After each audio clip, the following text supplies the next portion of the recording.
சதவிகிதத்தில் அடுத்த சம் பார்க்கலாம். இந்த சம்மும் ப்ரீவியஸும் ஆர்ஆர்பி எக்ஸாம்ல கேட்டிருக்காங்க. இந்த சம் பார்க்க தான் ரொம்ப பெரிய சம் மாதிரி தெரியுது. பட் கொஸ்டின் நீங்க அண்டர்ஸ்டாண்ட் பண்ணீங்களா? வித்தின் 5 செகண்ட்ஸ்ல பார்த்தோன்னே ஈஸியான சம் சால்வ் பண்ணிடலாம். அதாவது ஒரு கடைக்காரர் கோதுமை செல் பண்றாரு, கோதுமை விற்கிறாரு. அந்த கோதுமையோட விலையில 20% டிஸ்கவுண்ட் கொடுக்குறாரு, தள்ளுபடி கொடுக்குறாரு. ஆனா அந்த எடையில 35% குறைச்சி எடை போறாரு. இப்போ ஒரு கிலோ போடணும்னா 750 கிராம் தான் போடுறாரு, 350 கிராம் அதில் ஏமாத்திறாரு, சீட் பண்ணி விற்கிறாரு. ஸோ அப்போ ஒரு மொத்தமா அவருக்கு எத்தனை சதவீதம் லாபம் கிடைச்சுன்னு கேட்குறாங்க.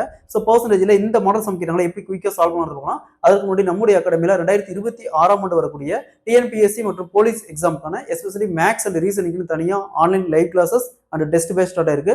ஸோ கிளாஸஸ் பற்றி வேற ஏதாவது டீட்டெயில் வேணும்னா மேலே இருக்க நம்பருக்கு கான்டாக்ட் பண்ணுங்க. கொஸ்டின்ல ஒரு கடைக்காரர் கோதுமை வைக்கிறாரு. அந்த கோதுமையோட விலையில 20% தள்ளுபடி கொடுக்குறாரு, டிஸ்கவுண்ட் கொடுக்குறாரு.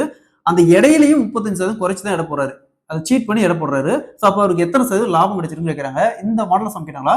ஃபர்ஸ்ட் இந்த பர்சன்டேஜ் மட்டும் எடுத்துக்காங்க, அதாவது விலை டிஸ்கவுண்ட் பர்சன்டேஜ் எடுத்துக்காங்க. 20% தள்ளுபடி அப்படிங்கிறாங்க.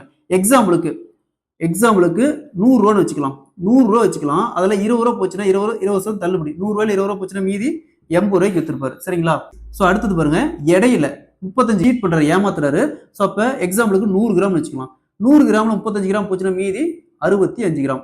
ஸோ இந்த 65 இந்த இடத்துல ரைட் பண்ணிக்காங்க, இந்த 100 இந்த இடத்துல ரைட் பண்ணிக்காங்க. நெக்ஸ்ட் இது ரெண்டு அப்படி டைரக்டா பெருக்குங்க. 100 × 65, அதே மாதிரி இங்க 100 × 80. ஸோ ரெண்டுக்கு ரேஷியோ எடுக்கலாம். 100 அப்படியே கேன்சல் ஆயிரும். நெக்ஸ்ட் 5ஆல கேன்சல் பண்ணா என்ன வரும்? 13. ஸோ இங்க 16.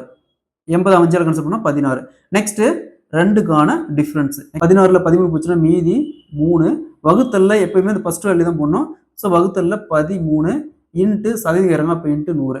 ஸோ 3 × 100 300 வகுத்தல் 13. ஸோ 300 13ஆல கேன்சல் பண்ணோமா 23.08% வரும்.